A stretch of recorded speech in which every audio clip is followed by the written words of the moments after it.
Dear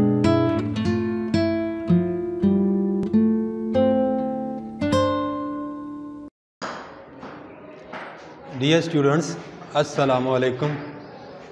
9th और 10th class की English के बोर्ड के पेपर में ऑब्जेक्टिव पार्ट में एक सवाल आता है 5 नंबर का, जिसमें हमने correct form of verb put करनी होती है।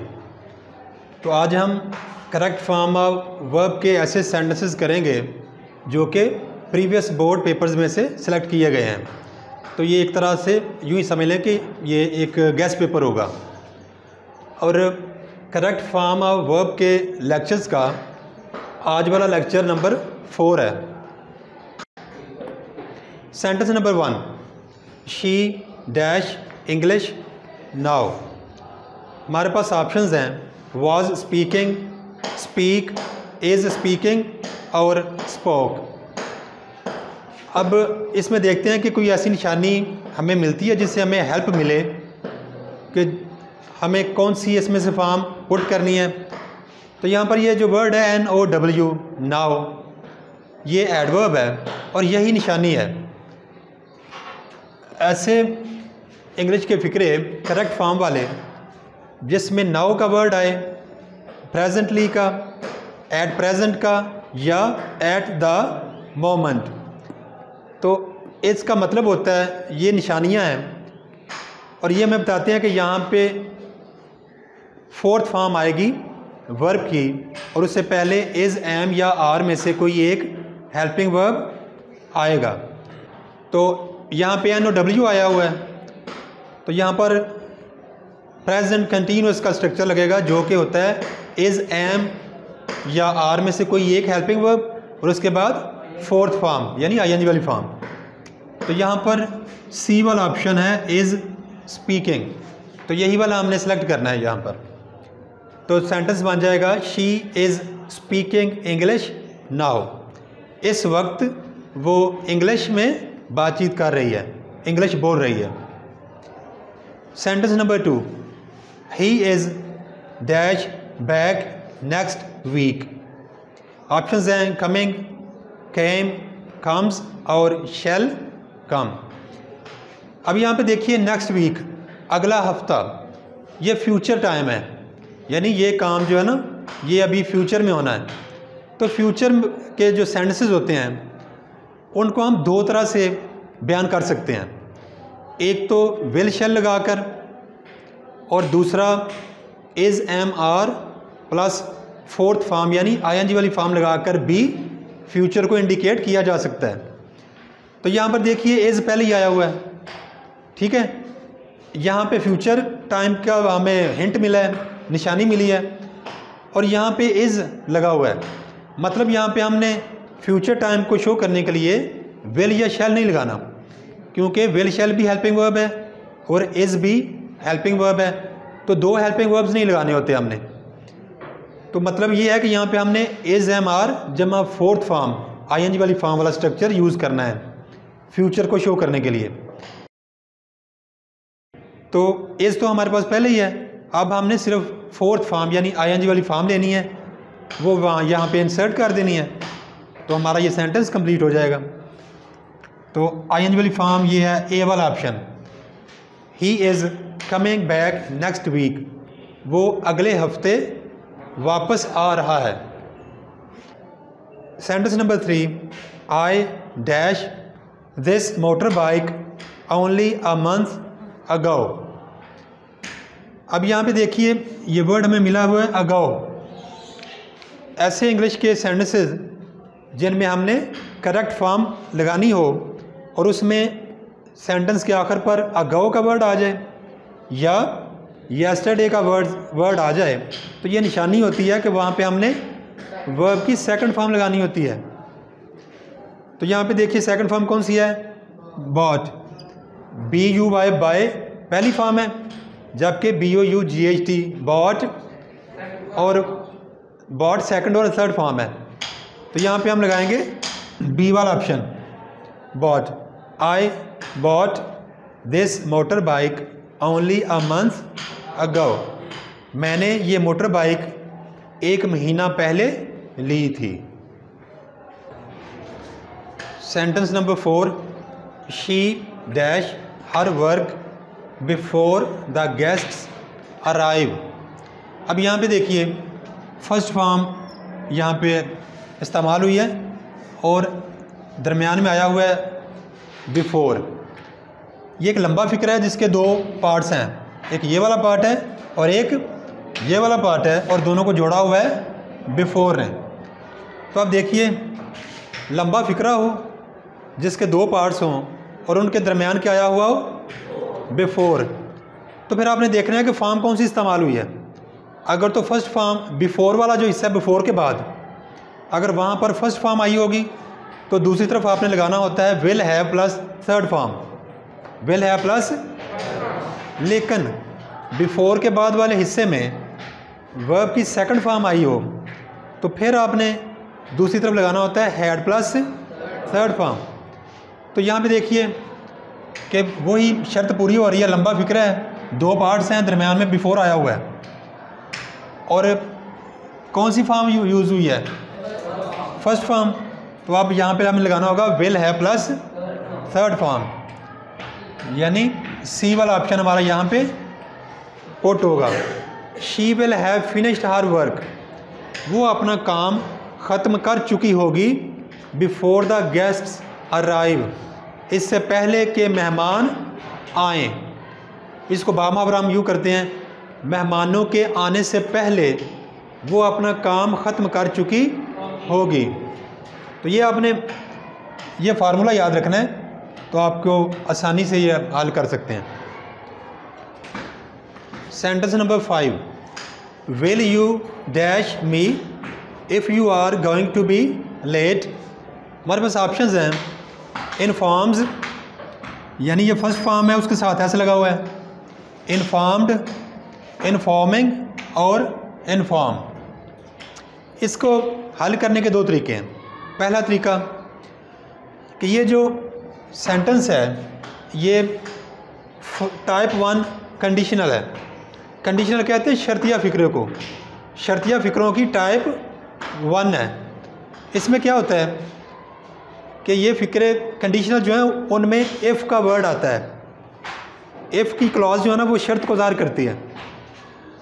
तो आपने देखना है कि इस सेंटेंस में इफ़ की साइड पे सब्जेक्ट के बाद आप प्रेजेंट सिंपल लगा सकते हैं, यानी फर्स्ट फॉर्म लगा सकते हैं, या फिर प्रेजेंट कंटीन्यूअस, प्रेजेंट कंटीन्यूअस होता है is a mark plus fourth form, ये इफ़ की साइड पे लगा सकते हैं। जबकि दूसरी तरफ जो क्लॉज आएगी उसमें विल या शैल के बाद फर्स्ट फॉर्म लगाते हैं आप। विल के बाद कौन सी फॉर्म लगाते हैं, और फर्स्ट फॉर्म के साथ एस या यस नहीं लगता कभी भी विल के साथ। तो अब यही रूल देखिए इधर। अब इफ़ वाली साइड तो ये है ना, इफ़ वाली साइड ये है, इफ़ के साथ देखिए आप प्रेजेंट कंटीन्यूअस का स्ट्रक्चर आया हुआ है, जो कि हमने अभी देखा है कि इफ़ वाली साइड पे प्रेजेंट कंटीन्यूअस स्ट्रक्चर होगा। दूसरी तरफ यानी इस तरफ क्या होगा, विल के बाद फर्स्ट फॉर्म बगैर एस या एस के, यानी ये वाली है फर्स्ट फॉर्म बगैर एस या एस के, यानी डी वाला ऑप्शन आप यहाँ पे सेलेक्ट करेंगे, विल यू इन्फॉर्म मी। अब दूसरा तरीका क्या है, जो दूसरा तरीका है कि जहाँ पे जिस क्लॉज में या जिस सेंटेंस में विल आया होगा, विल के साथ हम फर्स्ट फॉर्म यूज़ कर सकते हैं बगैर एस या ई एस के। अब यही रूल लगा के हम इसको हल करते हैं। अब देखिए पहला ऑप्शन जो है यहाँ पे विल तो आया हुआ है, अब विल के साथ देखिए ये फर्स्ट फॉर्म है और फर्स्ट फॉर्म के साथ एस आया हुआ है, तो एस वाली फॉर्म तो हम लगाते नहीं है ना, फर्स्ट फॉर्म के साथ एस या यस हो तो वो नहीं हमने लगाना, तो यहाँ पे विल के साथ ये तो हम नहीं लगाएंगे।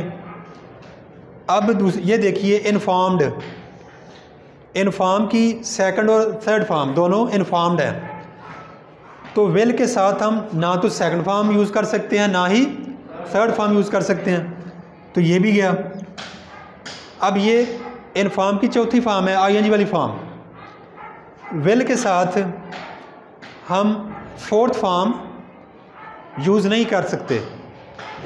अगर विल के साथ बी हो ना, विल बी, फिर फोर्थ फॉर्म आ सकती है, लेकिन यहाँ पे विल के साथ बी नहीं है, इसलिए विल के साथ इन्फॉर्मिंग यानी चौथी फॉर्म आई वाली यूज़ नहीं कर सकते। तो विल के साथ फर्स्ट फॉर्म बगैर एस या एस के हम यूज़ कर सकते हैं, तो लिहाजा हम यहाँ पे डी वाला ऑप्शन सेलेक्ट करेंगे। विल यू इन्फॉर्म मी, क्या तुम मुझे बताओगे। If you are going to be late, अगर आप लेट हुए तो, अगर आपने लेट आना है तो क्या आप मुझे बताओगे। Sentence number 6, the sun dash in the east, east कहते हैं मशरक़ को। ऑप्शंस हैं rise, rises, has risen, is rising. तो देखिए ये जो सेंटेंस है, राइज होता है तुलू होना, तो ये सूरज के तुलू होने की बात हो रही है। और ये जो सेंटेंस है इसको हम काउंट करते हैं यूनिवर्सल ट्रूथ में, इसको हम आलमगीर सच्चाई या यूनिवर्सल ट्रूथ बोलते हैं। और इस तरह के सेंटेंसेस जो आलमगीर सच्चाई हों, यूनिवर्सल ट्रूथ्स हों, उसमें हमने फर्स्ट फॉर्म लगानी होती है। कौन सी फॉर्म लगानी होती है? First form. और अगर हमारा सब्जेक्ट ही, शी, इट या सिंगुलर नाउन हो तो फिर फर्स्ट फॉर्म के साथ एस या एस भी हमें लगाना पड़ता है। अब यहाँ पे देखिए हमारा सब्जेक्ट है सन, यानी सिंगुलर नाउन है, किसी एक चीज़ का नाम है, तो इसके साथ हमें एस या एस लगाना पड़ेगा।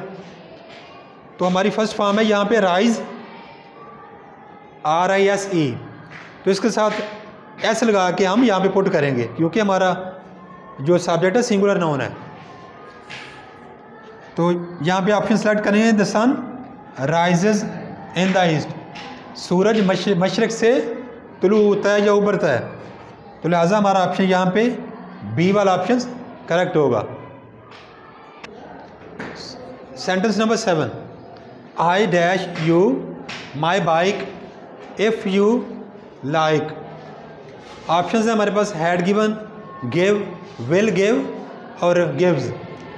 ये स्ट्रक्चर है टाइप 1 कंडीशनल का। कंडीशनल कहते हैं शर्तिया फ़िक्रे को। शर्तिया फ़िक्रे 3 तरह के होते हैं। ये पहली किस्म है उसकी, टाइप 1। इसका स्ट्रक्चर क्या होता है कि जो इफ़ वाली क्लॉज है, इफ़ की साइड पे आप सब्जेक्ट के बाद प्रेजेंट सिंपल यानी फर्स्ट फॉर्म लगाते हैं, जबकि जो दूसरी क्लॉज है उधर विल के बाद फर्स्ट फॉर्म लगाते हैं आप बगैर एस या ES के। तो यहाँ पे देखिए कि ये तो एफ वाली साइड है ना, एफ वाली साइड पे क्या लगता है प्रेजेंट सिंपल यानी फर्स्ट फॉर्म लगी हुई है। अब हमारे पास ये वाली साइड मिसिंग है, तो विल के बाद फर्स्ट फॉर्म हमने लगानी है, विल के बाद। अब देखिए यहाँ पे विल भी नहीं है, तो विल के बाद फर्स्ट फॉर्म, ये वाला ऑप्शन आपने यहाँ से पिक करना है। तो सी वाला ऑप्शन आप वहाँ पे अपनी आंसर शीट पे लिखेंगे, I will give you my bike, मैं आपको अपनी बाइक दूंगा इफ़ यू लाइक, अगर आपको पसंद हो तो। ठीक है जी। ऑप्शन नंबर 8 है Shahida dash a sad song today. Options हैं सिंग, सिंग्स, सैंग, इज़ सिंगिंग। अब यहाँ पे देखिए एडवर्ब आया हुआ है टुडे। जिस इंग्लिश सेंटेंस के आखिर पर now, today, presently, at the moment या एट प्रेजेंट आया हो और आपने करेक्ट फॉर्म ऑप्शंस में से चुन के लगानी हो, तो आपने कौन सी फॉर्म लगानी होती है? इज़, एम या आर में से कोई एक हेल्पिंग वर्ब होगा।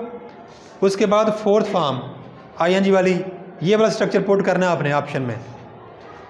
तो देखिए ये है जी हमारे पास इज़ के बाद फोर्थ फॉर्म, शाहिदा के साथ इज़ लगता है ना, शाहिदा इज़, आगे फोर्थ फॉर्म आ जाएगी। Singing a sad song today, आज शाहिदा एक दुखी गाना गा रही है, और ये प्रेजेंट कंटिन्यूस का स्ट्रक्चर बनता है और ये काम बोलते वक्त हो रहा होता है। Sentence number 9, I dash a book when the bell rang. Rang जो है ना, ये सेकंड फॉर्म है रिंग की, RING, रिंग फर्स्ट फॉर्म है, और उसकी सेकंड फॉर्म है रैंग, और थर्ड फॉर्म है रंग। अब देखिए सेकंड फॉर्म आई हुई है, ये लंबा फिक्र है। सेकंड फॉर्म आई हुई है और दरम्यान में क्या है व्हेन। अब देखिए लंबा फिक्रा हो इंग्लिश में, दो पार्ट्स हों उसके, और व्हेन वाली जो पार्ट है व्हेन के बाद उधर आपकी सेकंड फॉर्म आई हो, तो दूसरी तरफ आपने क्या लगाना होता है, वाज या वर के बाद फोर्थ फॉर्म यानी आईएनजी वाली फॉर्म। तो यहाँ पे देखिए लंबा फिक्रा है ना, और व्हेन वाला जो पार्ट है व्हेन के बाद वहाँ पे कौन सी फॉर्म आई हुई है, सेकंड फॉर्म, यानी ये वाली साइड हमारे पास है, तो ये वाला हमने फिर लगाना होगा वाज या वर के बाद फोर्थ फॉर्म। तो यहाँ पे हम सेलेक्ट करेंगे सी वाला option, I was reading a book, मैं एक किताब पढ़ रहा था या मैं एक किताब पढ़ रही थी, व्हेन द बेल रैंग, जब घंटी बजी। तो आपने ये फार्मूलाज याद करने हैं, फिर आप इसको इजीली जो है फिल कर सकते हैं। Sentence number 10, it had been dash since last night. अब देखिए अगर आपको फिक्रे के आखिर पर सिंस या फॉर, ये प्रपोजिशन इन दोनों में से कोई एक हो, और इसके बाद वक्त तो दौरानिया हो या नुक्ता आगाज़ दिया हो एक्शन का, तो फिर आपने कौन से वहाँ पे स्ट्रक्चर लगाना होता है, हैज़, हैव या हैड में से कोई एक, plus B double N been, plus fourth form यानी आईएनजी वाली फॉर्म वाला ऑप्शन आपने चूज़ करना होता है। देखिए सेंटेंस में हैड बीन तो पहले ही आया हुआ है ना, यानी हैड बीन, ये बात तो अब हमारे पास पहले ही आ गया है। अब आपने फोर्थ फॉर्म यानी आईएनजी वाली फॉर्म यहाँ पे चूज़ करनी है, जो कि है बी वाला option, it had been raining since last night, पिछली रात से बारिश हो रही है। Thanks for watching, please subscribe my channel, also like and share this video with your friends. Thanks.